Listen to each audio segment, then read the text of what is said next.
Olá, vamos começar? Sabe aquela sensação de que às vezes fazer a coisa certa simplesmente não parece o suficiente? Pois é, hoje a gente vai mergulhar de cabeça numa das tensões mais antigas e importantes da nossa vida, essa relação complicada, mas olha, super necessária, entre o amor e a justiça. E para começar, já vamos com uma pergunta que dá um nó na cabeça. A gente costuma achar que se algo está na lei, então é justo, certo? Mas será que é sempre assim mesmo? Essa pergunta é o que vai guiar toda a nossa conversa aqui. Então, vamos lá, vamos entender isso melhor. A lei, basicamente, é o nosso sistema de regras, né? Com obrigações, penalidades, tudo preto no branco. Agora, a justiça, a justiça é um negócio mais fundo. É a qualidade de ser justo, de buscar o que é certo para cada situação. Pensa só, por exemplo, no limite de velocidade. A lei existe por causa de uma minoria que abusa, mas a regra vale para todo mundo, de forma bem rígida. Ou pensa nos impostos. Eles são legais, claro, mas para muita gente a forma como são cobrados pode parecer super injusta. Dá para dizer que a lei é a letra, sabe? A justiça é o espírito da coisa. E aí a gente chega num ponto bem delicado. É que a injustiça tá tão aí no nosso dia a dia que o perigo é a gente se acostumar com ela. Sabe, ver gente pedindo na rua, ou ouvir no jornal sobre a falta de leito no hospital e, aos poucos, aquilo vira só paisagem. Até aquelas pequenas malandragens com a desculpa do mas todo mundo faz, vão anestesiando a gente. É exatamente por isso que parar pra pensar nisso é tão importante. Isso tudo leva a gente para o coração da nossa discussão, uma ideia muito explorada por um filósofo chamado Paul Ricoeur. O cara parou para pensar a fundo em como a gente se organiza em sociedade. E ele sacou uma coisa. De um lado, a gente tem a lógica da justiça, do outro, a do amor.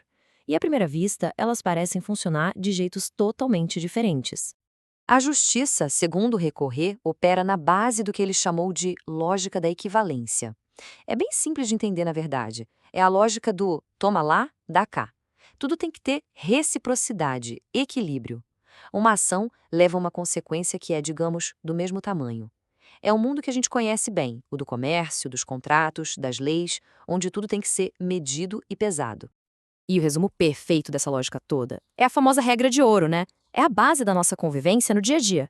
É um cálculo, no fundo.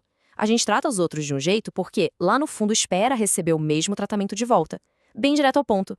Mas aí, virando a chave completamente, a gente tem a lógica da superabundância. Essa é a lógica do amor que o pessoal na filosofia e teologia chama de ágape. Aqui, esquece a matemática da troca. A calculadora vai pela janela.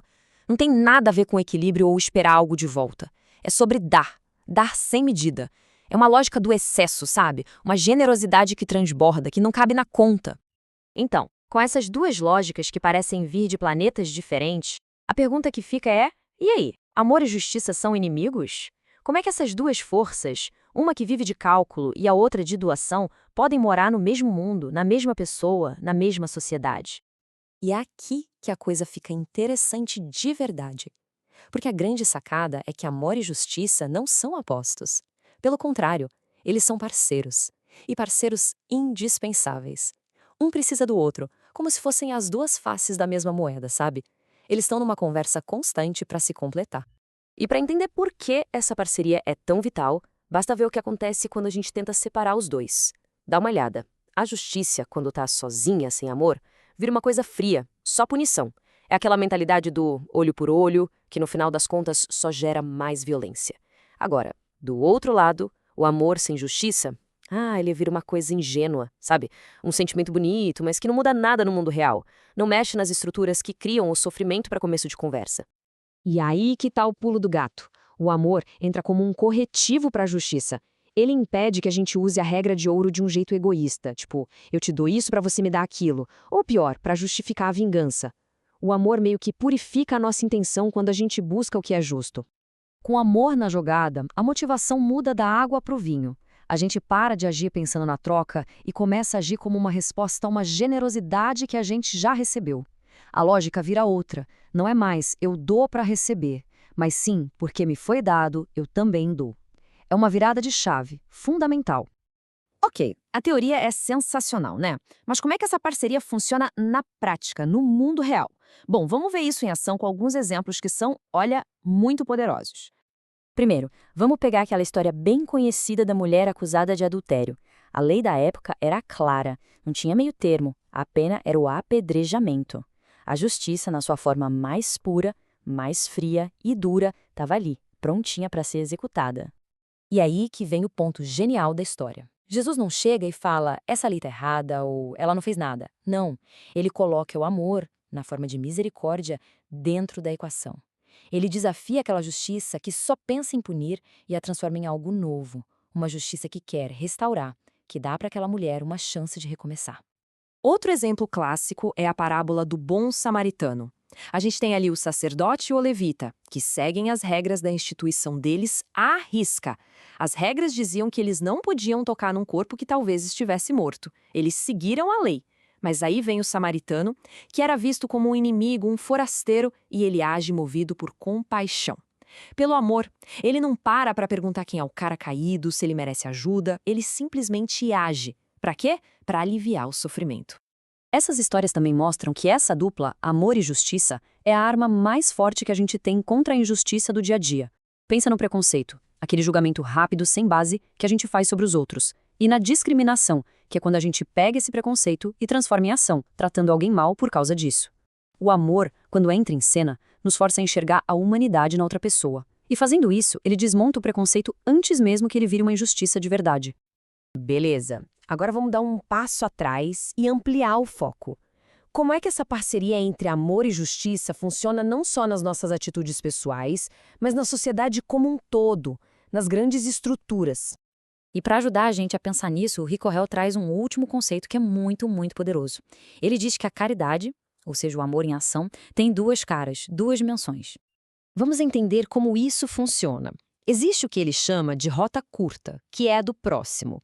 É o contato direto, cara a cara. É a história do bom samaritano, é ajudar a pessoa que está ali agora na nossa frente.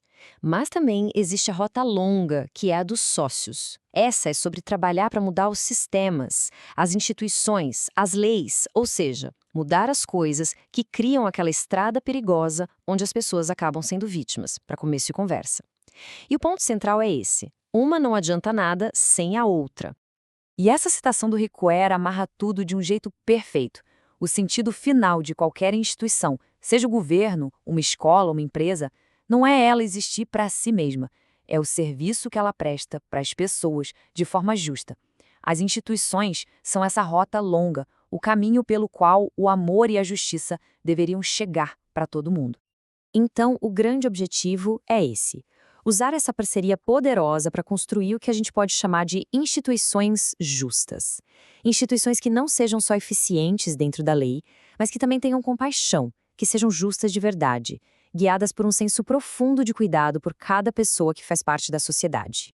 E, no final das contas, tudo isso nos deixa com uma pergunta. Uma pergunta que talvez cada um de nós tenha que responder por si. Não tem resposta fácil, não, mas talvez seja a pergunta mais importante de todas. Como é que a gente pode, em cada pequena atitude do dia a dia e também nas grandes estruturas da sociedade, praticar essa dança tão difícil, mas tão necessária, entre o amor e a justiça?